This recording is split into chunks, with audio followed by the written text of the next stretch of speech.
आइए सुनते हैं मुंशी प्रेमचंद जी की कहानी मूठ। डॉक्टर जयपाल ने प्रथम श्रेणी की सनद पाई थी, पर इसे भाग्य ही कहिए या व्यावसायिक सिद्धांतों का अज्ञान की उन्हें अपने व्यवसाय में कभी उन्नत अवस्था न मिली। उनका घर संकरी गली में था, पर उनके जी में खुली जगह में घर लेने का विचार तक न उठा। औषधालय की अलमारियाँ, शीशियाँ और डॉक्टरी यंत्र आदि भी साफ सुथरे न थे। मितव्ययिता के सिद्धांत का वह अपनी घरेलू बातों में भी ध्यान रखते थे। लड़का जवान हो गया था, पर अभी उसकी शिक्षा का प्रश्न सामने न आया था। सोचते थे कि इतने दिनों तक पुस्तकों से सर मार कर मैंने कौन सी ऐसी बड़ी संपत्ति पाली जो उसके पढ़ाने लिखाने में हजारों रुपए बर्बाद करूं। उनकी पत्नी अहिल्या धैर्यवान महिला थी, पर डॉक्टर साहब ने उसके इन गुणों पर इतना बोझ रख दिया था कि उसकी कमर भी झुक गई थी। माँ भी जीवित थी, पर गंगा स्नान के लिए तरस तरस कर रह जाती थी। दूसरे पवित्र स्थानों की यात्रा की चर्चा ही क्या। इस क्रूर मितव्ययिता का परिणाम यह था कि इस घर में सुख और शांति का नाम न था। अगर कोई मद फुटकल थी तो वह बुढ़िया महरी जगिया थी। उसने डॉक्टर साहब को गोद में खिलाया था और उसे इस घर से ऐसा प्रेम हो गया था कि सब प्रकार की कठिनाइयाँ झेलती थी, पर टलने का नाम न लेती थी। डॉक्टर साहब डॉक्टरी आय की कमी को कपड़े और शक्कर के कारखाने में हिस्से लेकर पूरा करते थे।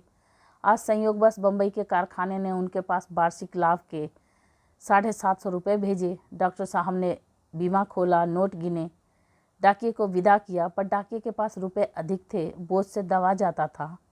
बोला, हुजूर रुपए ले ले और मुझे नोट देने तो बड़ा एहसान हो, बोझ हल्का हो जाए।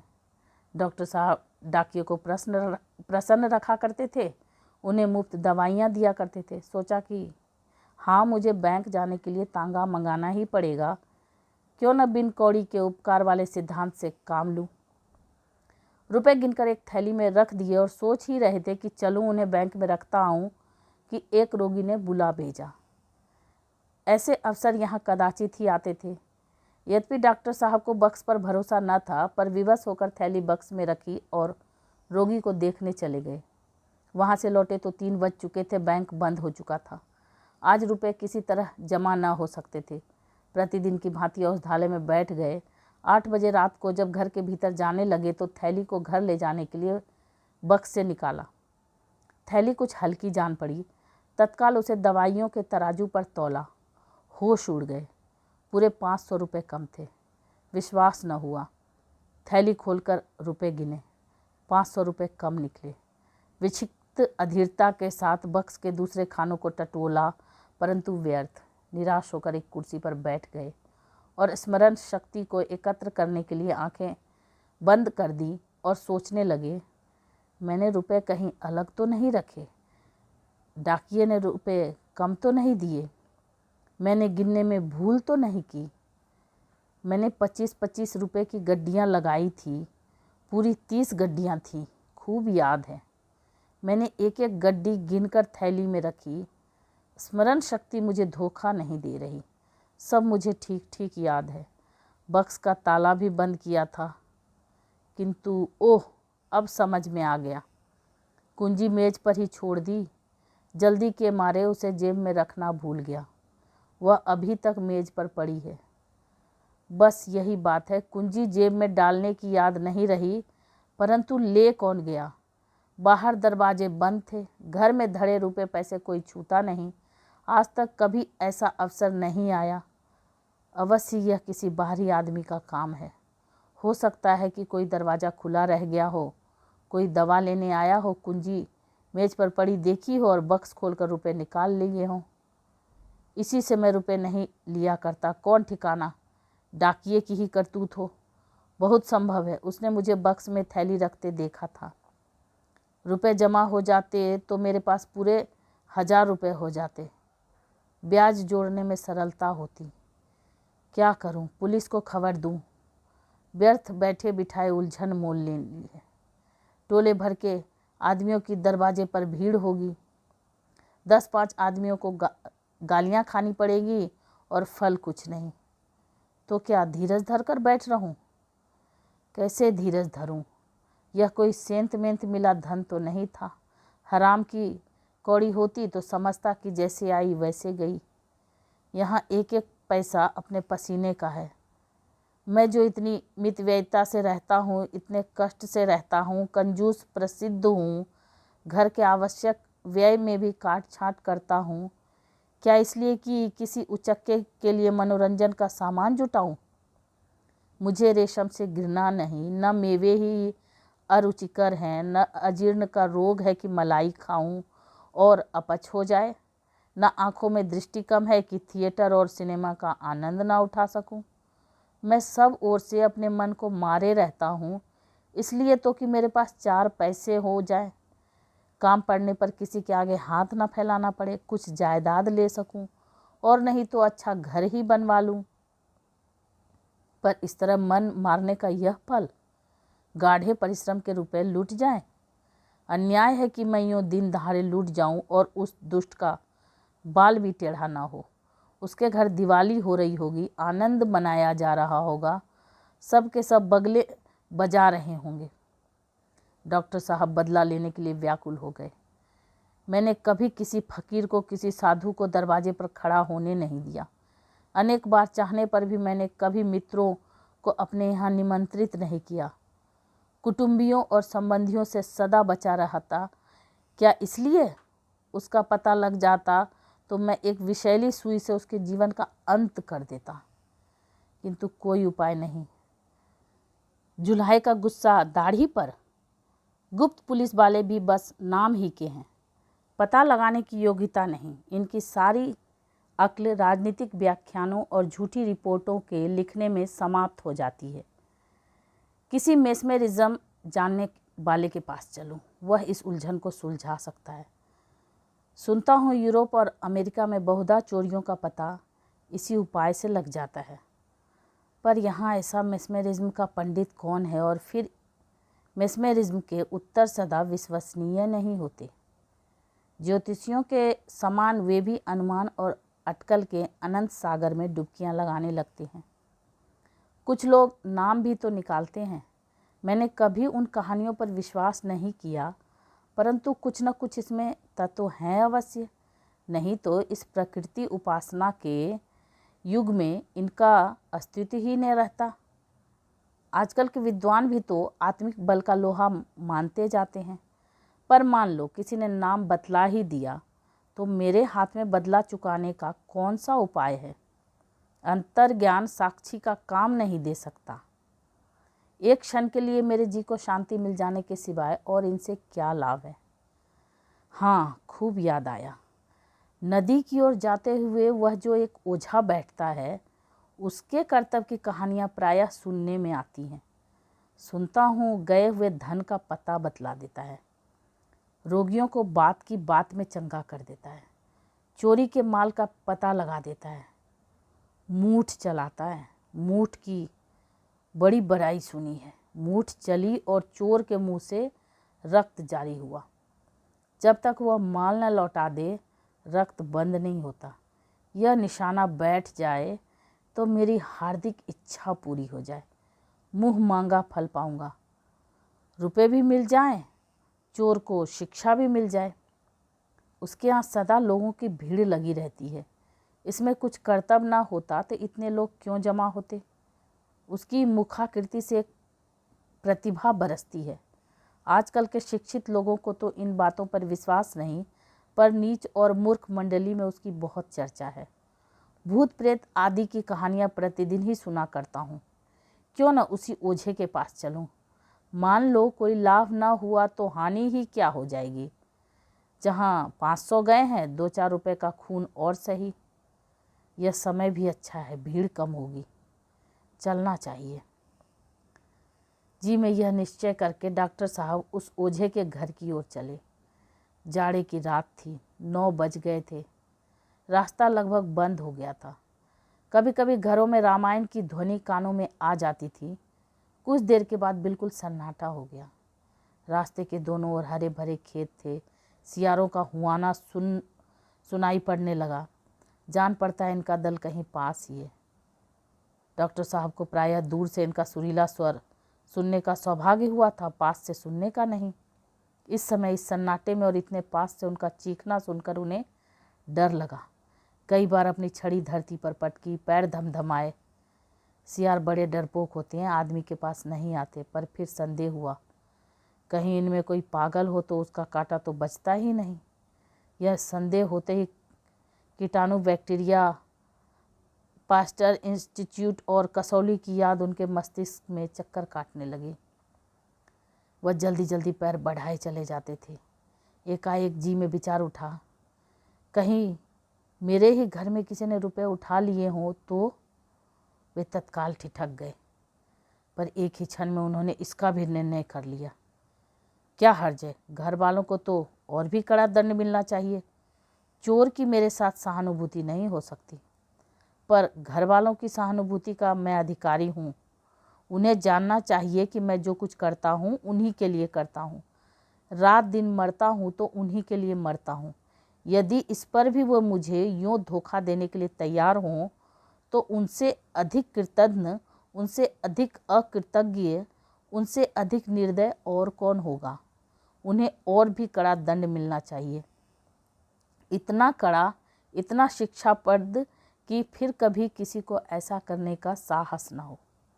अंत में वे ओझे के घर के पास जा पहुँचे। लोगों की भीड़ न थी। उन्हें बड़ा संतोष हुआ। हाँ, उनकी चाल कुछ धीमी पड़ गई। फिर जी में सोचा, कहीं यह सब ढकोसला ही ढकोसला हो तो व्यर्थ लज्जित होना पड़े। जो सुने मूर्ख बनाए। कदाचित ओझा ही मुझे तुच्छ बुद्धि समझे। पर अब तो आ गया, यह तजर्बा भी हो जाए। और कुछ ना होगा तो जांच ही सही। ओझा का नाम बुद्धू था। लोग चौधरी कहते थे। जाति का चमार था, छोटा सा घर और वह भी गंदा। छप्पर इतनी नीची थी कि झुकने पर भी सिर में टक्कर लगने का डर लगता था। दरवाजे पर एक नीम का पेड़ था, उसके नीचे एक चौरा। नीम के पेड़ पर एक झंडी लहराती थी। चौरा पर मिट्टी के सैकड़ों हाथी सिंदूर से रंगे हुए खड़े थे। कई लोहे के नोकदार त्रिशूल भी गड़े थे, जो मानो इस मंदगति हाथियों के लिए अंकुश का काम दे रहे थे। 10 बजे थे। बुद्धू चौधरी, जो एक काले रंग का तोंदीला और रोबदार आदमी था, एक फटे हुए टाट पर बैठा नारियल पी रहा था, बोतल और गिलास भी सामने रखे हुए। बुद्धू ने डॉक्टर साहब को देखकर तुरंत बोतल छिपा दी और नीचे उतरकर सलाम किया। घर से एक बुढ़िया ने मोढ़ा लाकर उनके लिए रख दिया। डॉक्टर साहब ने कुछ झेपते हुए सारी घटना कह सुनाई। बुद्धू ने कहा, हुजूर, यह कौन सा बड़ा काम है। अभी इसी इतवार को दरोगा जी की घड़ी चोरी हो गई थी। बहुत कुछ तहकीकात की, पता न चला। मुझे बुलाया, मैंने बात की बात में पता लगा दिया। 5 रुपये इनाम मिले। कल की बात है, जमादार साहब की घोड़ी खो गई। चारों तरफ दौड़ते फिरते थे। मैंने ऐसा पता बता दिया कि घोड़ी चढ़ती हुई मिल गई। इसी विद्या की बदौलत हुजूर हुक्काम सभी मानते हैं। डॉक्टर को दारोगा और जमादार की चर्चा न रुची। इन सब गंवारों की आंखों में जो कुछ है वह दारोगा और जमादार ही है। बोले, मैं केवल चोरी का पता लगाना नहीं चाहता, मैं चोर को सजा देना चाहता हूँ। बुद्धू ने एक क्षण के लिए आंखें बंद की, जमुहाइयाँ ली, चुटकियाँ बजाई और फिर कहा, यह घर ही के किसी आदमी का काम है। डॉक्टर, कुछ परवाह नहीं, कोई हो। बुढ़िया, पीछे से कोई बात बने या बिगड़ेगी तो हुजूर हम ही को बुरा कहेंगे। डॉक्टर, इसकी तुम चिंता ना करो, मैंने खूब सोच विचार लिया है। बल्कि अगर घर के किसी आदमी की शरारत है तो मैं उसके साथ और भी कड़ाई करना चाहता हूँ।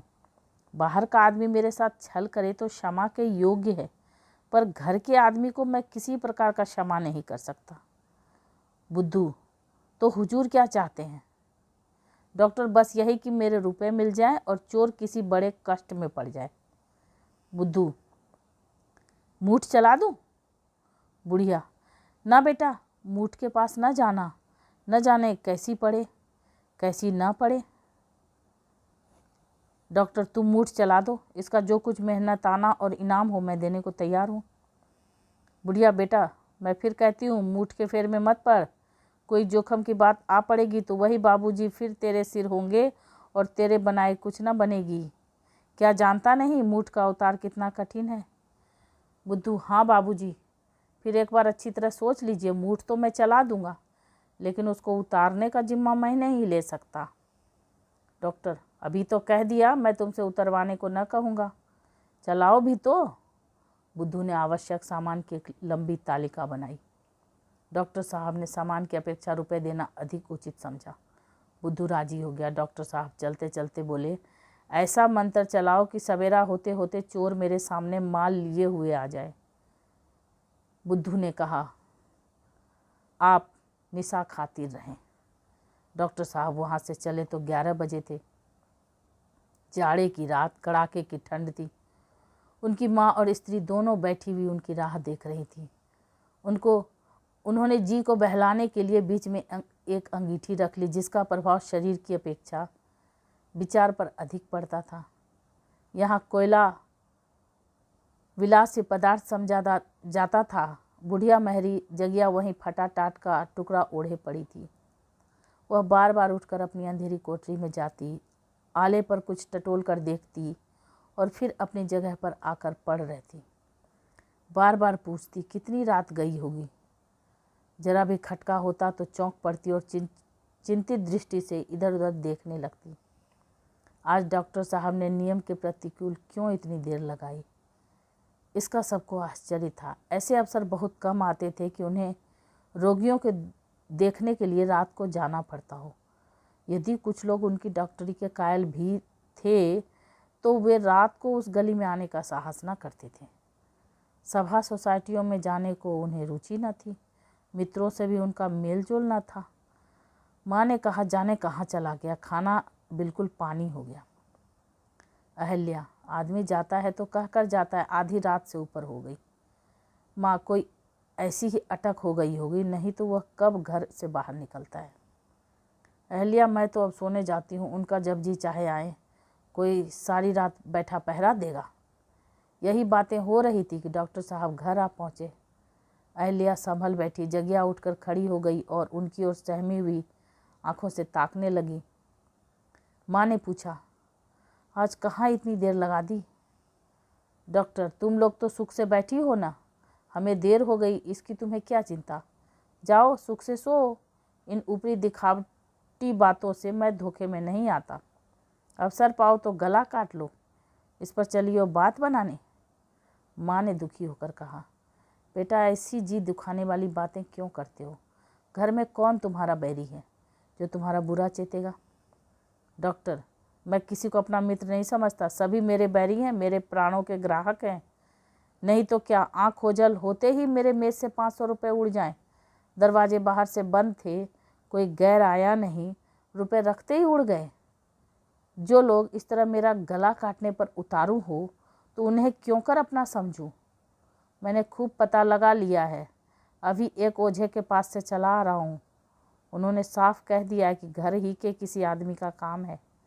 अच्छी बात है, जैसी करनी वैसी भरनी। मैं भी बता दूंगा कि मैं अपने बैरियों का शुभ चिंतक नहीं हूँ।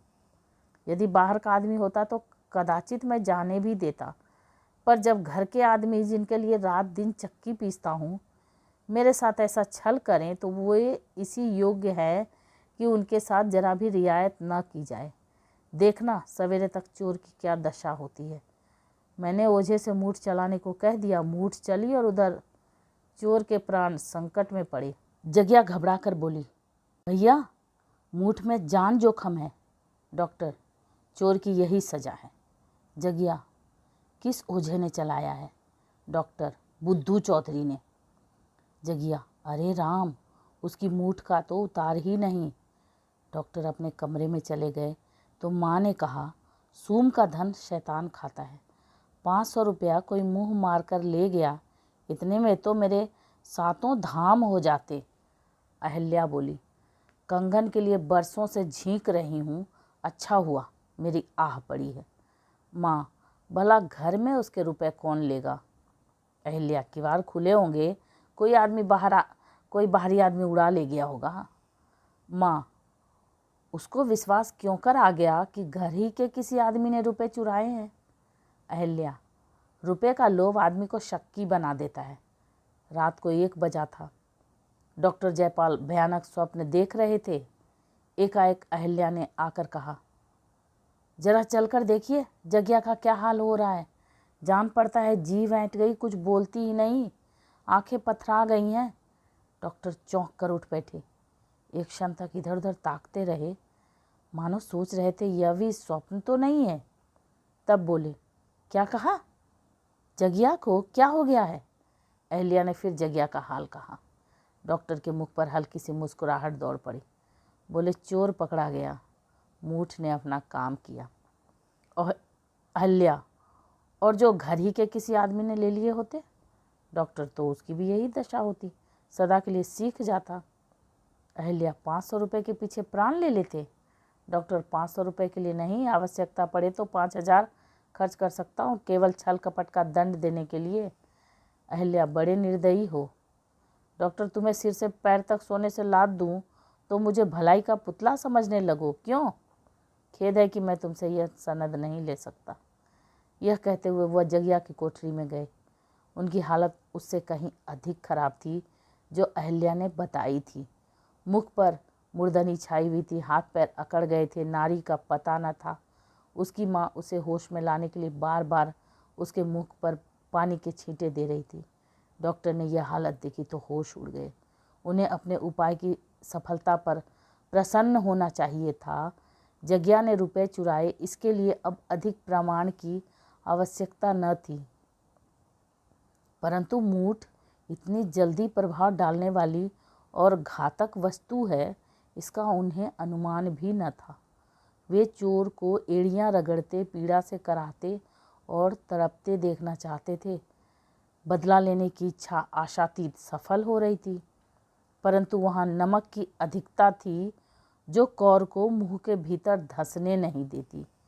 यह दुखमय दृश्य देखकर प्रसन्न होने के बदले उनके हृदय पर चोट लगी। रोब में हम अपनी निर्दयता और कठोरता का भ्रममूलक अनुमान कर लिया करते हैं।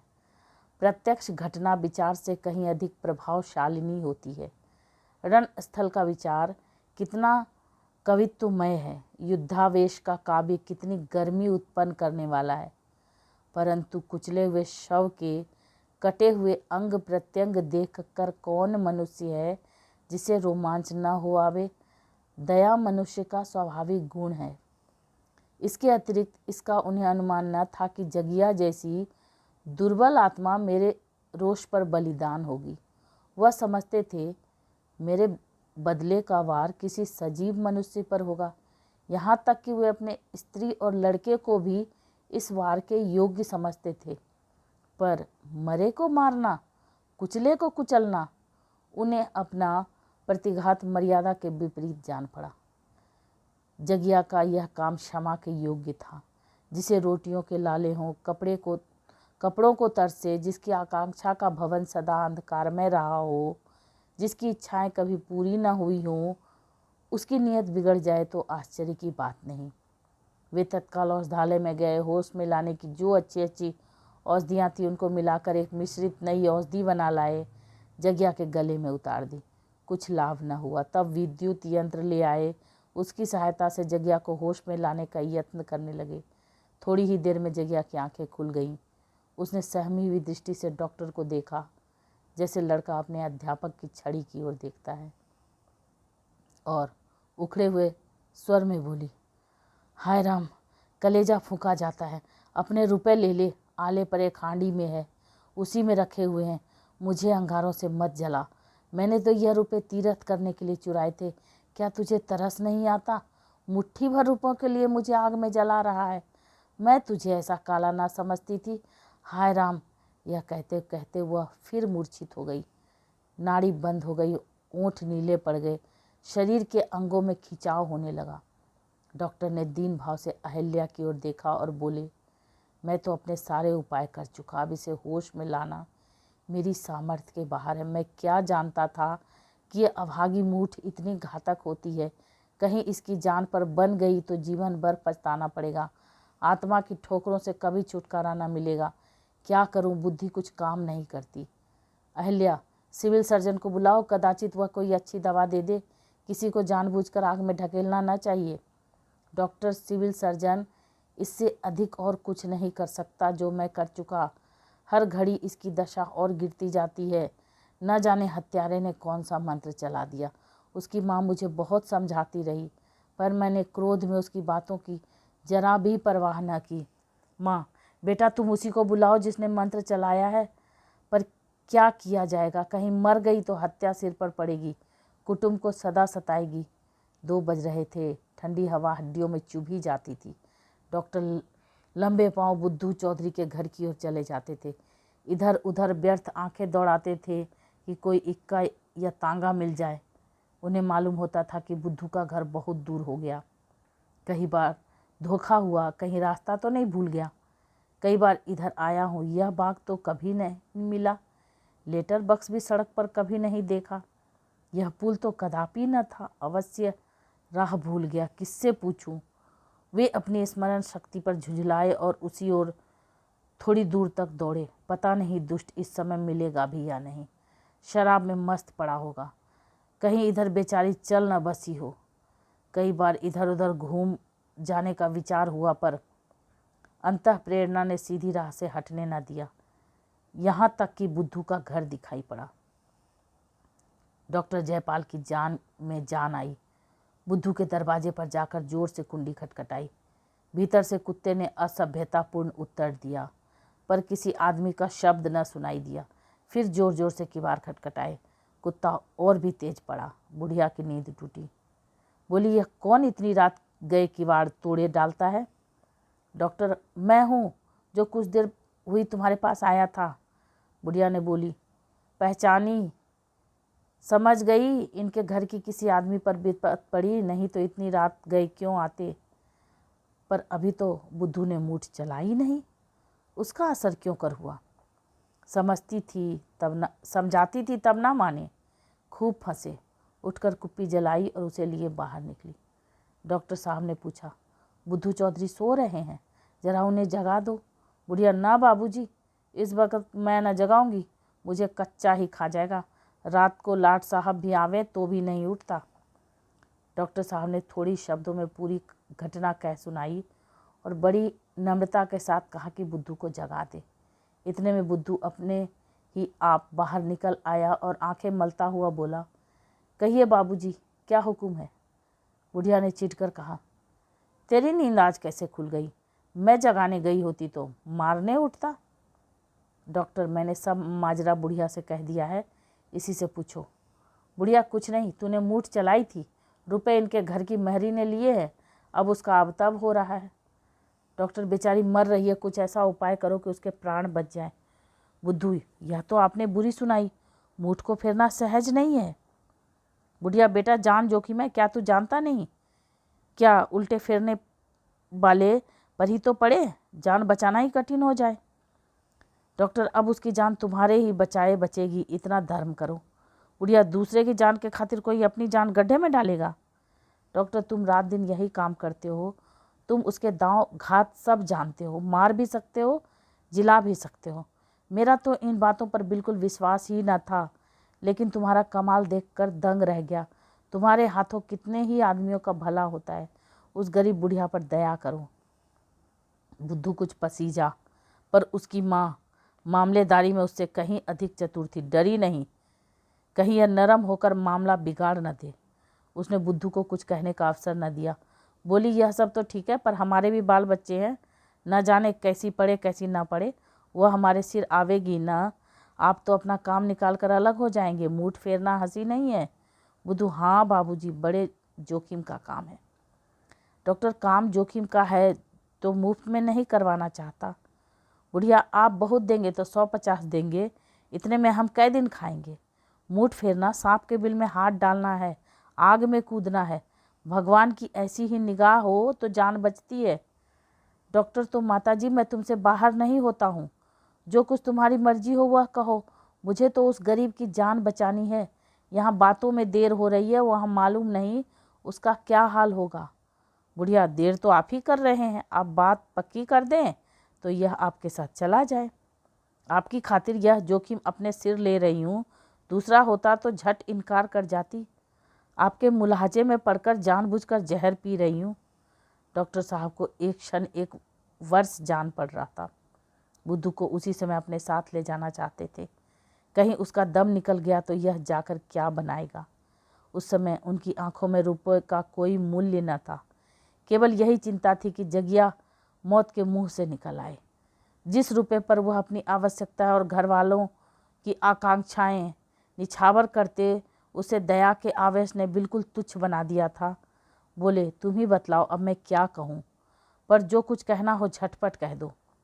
बुढ़िया, अच्छा तो 500 रुपये दीजिए, इससे कम में काम ना होगा। बुद्धू ने माँ की ओर आश्चर्य से देखा और डॉक्टर साहब मूर्छित से हो गए। निराशा से बोले, इतना मेरे बूते के बाहर है। जान पड़ता है उसके भाग्य में मरना ही बता है। बुढ़िया, तो जाने दीजिए, हमें अपनी जान पर भार थोड़े ही है। हमने तो आपके मुलाहिजे से ही इस काम का बीड़ा उठाया था। जाओ बुद्धू, सो। डॉक्टर, बूढ़ी माता, इतनी निर्दयता ना करो। आदमी का काम आदमी से निकलता है। बुद्धू, नहीं बाबूजी, मैं हर तरह से आपका काम करने को तैयार हूँ। इसने 500 कहे, आप कुछ काम कम कर दीजिए। हाँ, जोखिम का ध्यान रखिएगा। बुढ़िया, तू जाके सोता क्यों नहीं? इन्हें रुपए प्यारे हैं तो क्या तुझे अपनी जान प्यारी नहीं है? कल को लहू थूकने लगेगा तो कुछ बनाए ना बनेगी। बाल बच्चों को किस पर छोड़ेगा? है घर में कुछ? डॉक्टर साहब ने संकोच करते हुए 250 रुपये कहे। बुद्धू राजी हो गया। मामला तय हुआ। डॉक्टर साहब उसे साथ लेकर घर की ओर चले।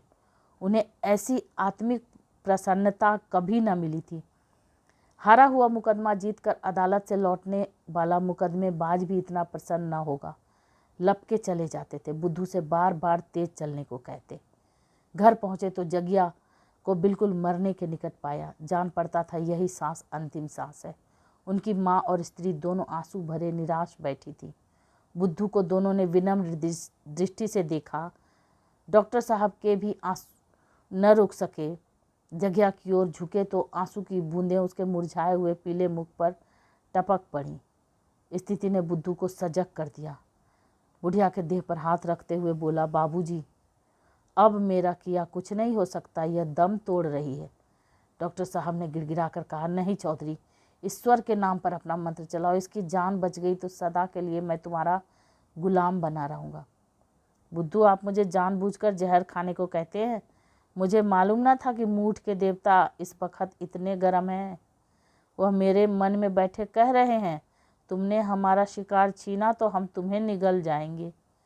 डॉक्टर, देवता को किसी तरह राजी कर लो।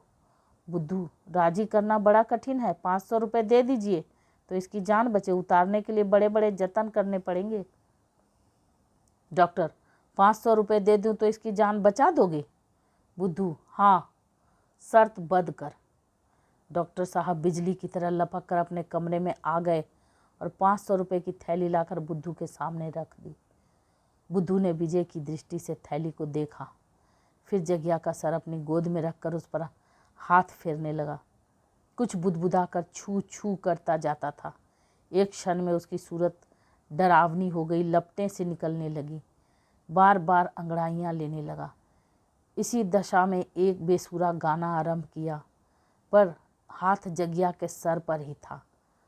अंत में कोई आध घंटा बीतने पर जगिया ने आंखें खोल दी। जैसे बुझते हुए दिए में तेल पड़ जाए, धीरे धीरे उसकी अवस्था सुधरने लगी। उधर कौवे की बोली सुनाई दी। जगिया एक अंगड़ाई लेकर उठ बैठी। 7 बजे थे। जगिया मीठी नींद सो रही थी। उसकी आकृति निरोग थी। बुद्धू रुपयों की थैली लेकर अभी गया था। डॉक्टर साहब की माँ ने कहा, बात की बात में 500 रुपये मार ले गया। डॉक्टर, यह क्यों नहीं कहती कि एक मुर्दे को जिला गया? क्या उसके प्राण का मूल्य इतना भी नहीं है? माँ, देखो आले पर 500 रुपये हैं या नहीं? डॉक्टर, नहीं, उन रुपयों को हाथ मत लगाना, उन्हें वहीं पड़े रहने दो। उसने तीर्थ करने के वास्ते लिए थे, वह उसी काम में लगेंगे। माँ, यह सब रुपए उसी के भाग के थे? डॉक्टर, उसके भाग के तो 500 ही थे, बाकी मेरे भाग के थे। उनकी बदौलत मुझे ऐसी शिक्षा मिली जो उम्र भर न भूलेगी। तुम मुझे अब आवश्यक कामों में मुट्ठी बंद करते हुए न पाओगी। तो ये आप सुन रहे थे मुंशी प्रेमचंद जी की कहानी मूठ, रेणु की आवाज़ में। ऐसी ही अद्भुत कहानियों को सुनने के लिए मेरे चैनल को सब्सक्राइब करें, लाइक करें और शेयर करें। Thank you.